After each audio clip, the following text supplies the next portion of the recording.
yam ton wari banni bona mi nyami mo amana la ina ta wadai banni bo genda ma ko wannan der billa hadis hukima aya Allah hukima soba to ko seri te bo soba to ma ko ta banga bo e haɓɓante tegal to ummatoje warata haɓɓugo tegal man ɗo Allah felmango jippa dow maɓɓe. Allah wari tawi o waɗaniyam sembe miɗon mari miskileji be dabare ko akke yimɓe man ɗuɗi ɗo mi tappani fitakal dow. Ahmad Zara filme gaɗanga ɓe ɗemgal fulfulde ɗuɗɗum woni nder filme Ahmad Zara. Juta kam nanule min kam bana je mi arti mi ci gugwaro heƴyam ceede am mi mari ha jon jogami samma on joɓeyam on jogoyam ma sam mi darni kugal man bana komi arti mi yecci alhamdulillahi joni heɓi daraja miɗi a lotanam ɗo to a lotanayam ɗo wala ha yata mi tan mi yerɓan goma photo feere gal whatsapp ko moyɗo andi to o nasti tinde mako be tindiyam to hawti ko moyɗo andi min ɗo alaji sanda kam mi heɓi ɗum timin Yo ni kam nanema miñam kam hangaɗa famlala. la jeyi moy ɗum seri gaɗanga ɓe ɗemgal fulfulde Ahmad Zara. o banni bana mbiɗano mi natake o waɗan bana jeya wiɗo arantey o yewɗa accu ko gatta pat yewɗa war lawlaw be doggudu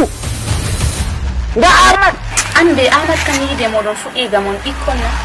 to kam ma ɗum larate sen photo Ahmad a fotti be Ahmad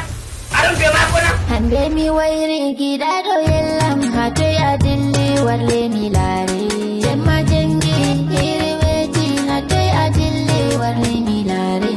papa a andi Ahmad to nani ɓe ɓakiyam ɓe lattako gattoy gonɗa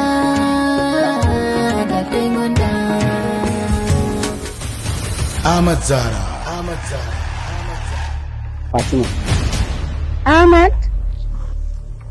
Fatima Zara. Ahmad aɗa ɓingel debboro ta ɓangi mo aɗa to wodi yimɓe jaari yarugo makka a yawi ɓe tasko ɓe faɗa yarani Saro en ma daddinimmi dami wirini amma mi dayayi Ahmad Zara. amma mi dayayi gattoy gonɗa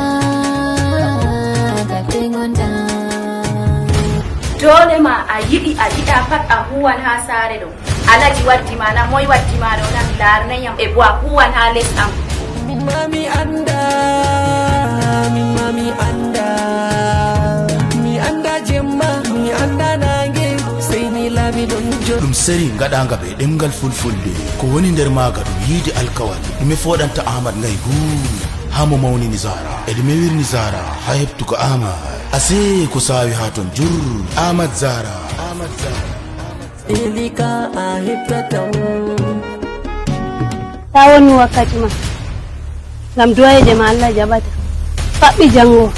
mi debbo goɗɗo ta Allah ɓadine a wolwa ko a wolwata ɗum ngam gorko am attatama ta jaɓɓe gewte ta jaɓɓe mbiye filme Ahmad Zara ɗon dow lawol wurtago Ahmad Zara. ta meta production film ɓe lejon film calaje al'ada ɗiɗi mawɗe kawti producteur maga Jije Kasim Marwa réalisateur maga Isa Abdullahi Krew Ahmad Zara.